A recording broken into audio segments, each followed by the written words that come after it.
Team India ইংল্যান্ডকে white wash করে দিয়েছে ভাই। ইংল্যান্ডের মতো দল টিম ইন্ডিয়ার ঘরের মাটিতে গিয়ে হোয়াইট ওয়াশ হয়ে এখন চলে যাবে আবার ইংল্যান্ডে।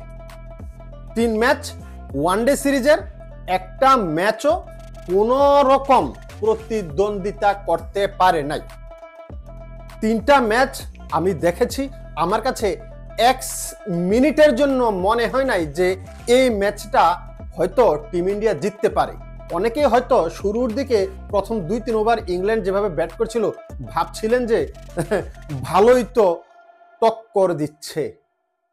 ভাই 356 রানের এগেনিস্টে যখন ব্যাট করবে একটা দল, প্রথম 10 ওভারে চাইবে মোমেন্টাম নিতে, বাট রানটা পাহাড় সমান হয়ে গেছে, ওটা ইম্পসিবল ছিল।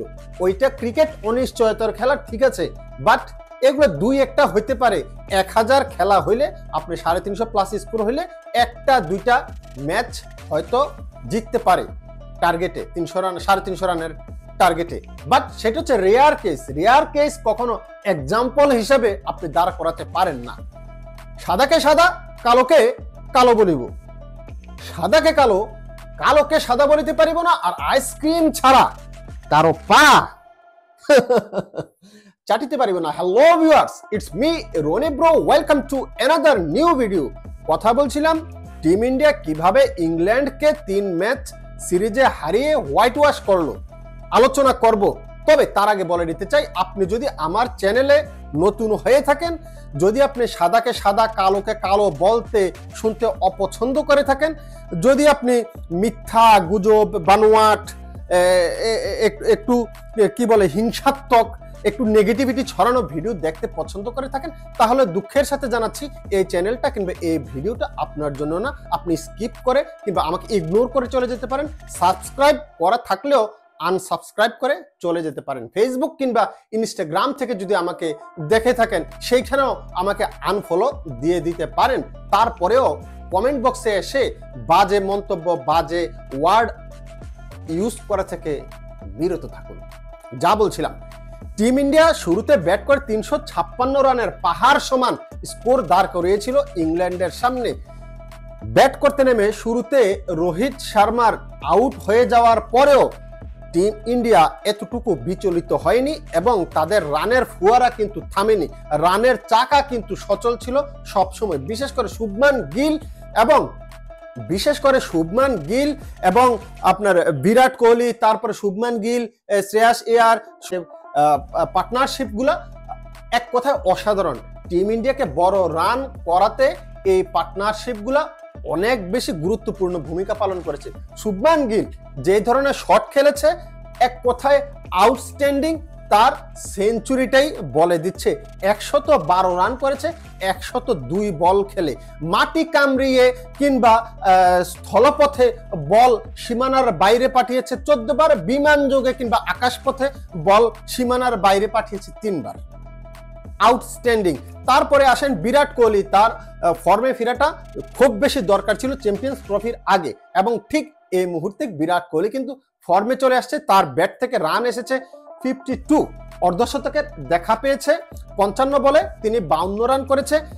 মাটি কামড়িয়ে কিংবা স্থলপথে বল সীমানার বাইরে পাঠিয়েছে 7 বার এবং আকাশ যোগে কিংবা বিমান যোগে বল পাঠিয়েছে 1 বার।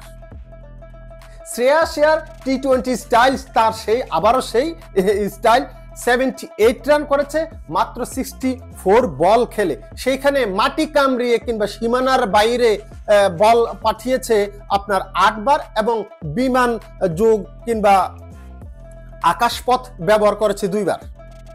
তারপরে আসেন কেএল রাহুল, 40 রান করেছে, বল খেলেছে মাত্র 29টি বল খেলেছে। তিনি স্থলপথ ব্যবহার করেছে 3 বার সীমানার বাইরে বল পাঠাতে এবং আকাশপথ ব্যবহার করেছিল 1 বার। তারপরে আসেন আপনার হার্দিক পান্ডিয়া, 17 রান করেছেন 9 বল খেলে, মাত্র 9 বল খেলে। তিনি মাটি কামড়াননি কিংবা স্থলপথ ব্যবহার করেননি 1 বারের জন্য, কিন্তু আকাশপথ ব্যবহার করেছেন 2 বার বল সীমানার বাইরে পাঠাতে। অসাধারণ, এক কথায় টপ অর্ডার যখন ফর্মে থাকে আর দল যখন আগে ব্যাট করে কি হতে পারে তার জ্বলজ্যান্ত উদাহরণ আজকের এই ম্যাচ। আজকের এই ম্যাচে দেখার দরকার ছিল যে কি বলে আপনার হার্দিক পান্ডিয়া কিংবা KL রাহুল তারা দুই ম্যাচে কিন্তু ভালো স্কোর করতে পারে নাই। আজকে কেমন করে তারা উপরের ব্যাটসম্যানরা যখন রান করে দিয়েছে তারা ফ্রি হ্যান্ডে আজকেও খেলেছে।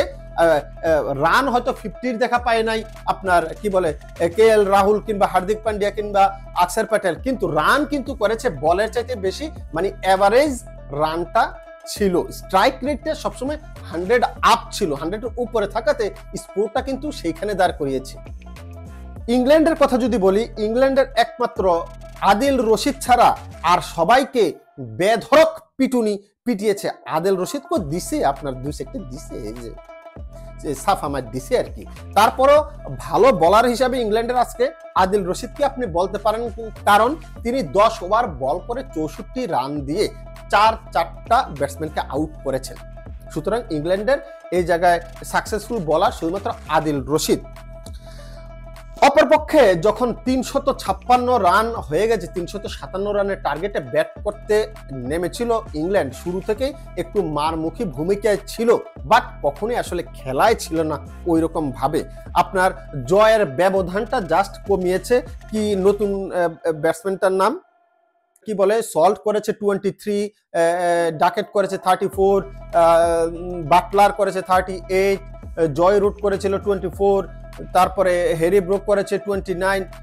লাস্টের দিকে আর কেউ আসলে রান করতে পারেনি। বিশেষ করে আপনি যদি পার্টনারশিপগুলো দেখেন, উইকেটের পতনগুলো দেখেন, 60 রানে প্রথম উইকেটের পতন, তারপরে আবার 80 রানে 20 রানের মাথায় আরেক উইকেটের পতন, তারপর দেখেন 126 রানে 3 উইকেটের পতন, 154 রানে 5 উইকেটের পতন, তার মানে 10-15 করে পার্টনারশিপ। আর টিম ইন্ডিয়ার পার্টনারশিপগুলো দেখেন আপনি উপরের লেভেল থেকে, প্রতিটা partnership strong average, strong strike রেটে ব্যাট করে গেছে। অপরপক্ষে ইংল্যান্ডের এই যে 154-তে 5টা, 161-তে 6টা, 174-এ আবার 7টা, 175-এ আবার 8টা, এইভাবে উইকেট চলে গেছে। লাস্টের দিকে ওই নতুন ব্যাটসম্যানটা কি জাস্ট একটু পরাজয়ের ব্যবধানটা কমিয়েছে। এছাড়া কিন্তু ইংল্যান্ড এই ম্যাচে ছিলই না, 142 রানের পরাজয় মেনে নিয়েছে, অসহায় আত্মসমর্পণ করেছে। আমার কথা হচ্ছে, আমি আগের ভিডিওতে বলেছিলাম অন্তত 100 থেকে 100 রানের জয় লাভ করতে পারে টিম ইন্ডিয়া আজকে। আমার কথার চাইতেও বেশি হয়েছে। যখন আমি ভিডিওতে বলেছিলাম 100 রানে জয় লাভ করবে টিম ইন্ডিয়া, অনেকে আমাকে কমেন্ট বক্সে লিখেছেন, ভাই টিম ইন্ডিয়ার তো বেধড়ক পিটাচ্ছে। ভাই নলেজ ইউজ করেন, 100 রানে হারবে বলছিলাম, 142 রানে হেরেছে। 357 রানের লক্ষ্যে ব্যাট করবে, শুরুর দিকে তো একটু মারবেই ভাই, এটা তো নর্মাল জিনিস। 2-1টা উইকেট পড়লে, উত্তম মধ্যম পড়লে আবার ঠিক হয়ে যায়, এটাই নর্মাল, এটাই খেলা। এনিওয়ে, টিম ইন্ডিয়া যে পারফরমেন্স করেছে আপনার চ্যাম্পিয়ন্স ট্রফিতে, এক কথায় বলতে গেলে টিম ইন্ডিয়া অনেক অংশে এগিয়ে থাকবে। আমাদের এই গ্রুপ থেকে টিম ইন্ডিয়া আছে, পাকিস্তান আছে, নিউজিল্যান্ড আছে, বাংলাদেশ আছে। আমি বলেছি প্রথম স্থান ইন্ডিয়ার, তারপরে নিউজিল্যান্ড, তারপরে পাকিস্তান, তারপর হচ্ছে বাংলাদেশ আমার দৃষ্টিতে। আপনার দৃষ্টিতে কি, কমেন্ট বক্সে কমেন্ট করে জানাতে পারেন। তবে টিম ইন্ডিয়া যে এই মুহূর্তে এমন একটা দলে পরিণত হয়েছে, এক কথায় যদি আপনি বলেন এই মুহূর্তে ওয়ার্ল্ডের সেরা দল টিম ইন্ডিয়া, ওয়ানডেতে এবং টি20তে। টেস্টে দ্বিধাদ্বন্দ্ব থাকতে পারে, কিন্তু ওয়ানডে এবং টি20তে ইন্ডিয়ার উপরে কেউ নাই। বেসবল খেললে আসছে ইংল্যান্ড। সাদাকে সাদা, কালোকে কালো বলিব, সাদাকে কালো, কালোকে সাদা বলিতে পারিব না, আইসক্রিম ব্যতীত কারো পা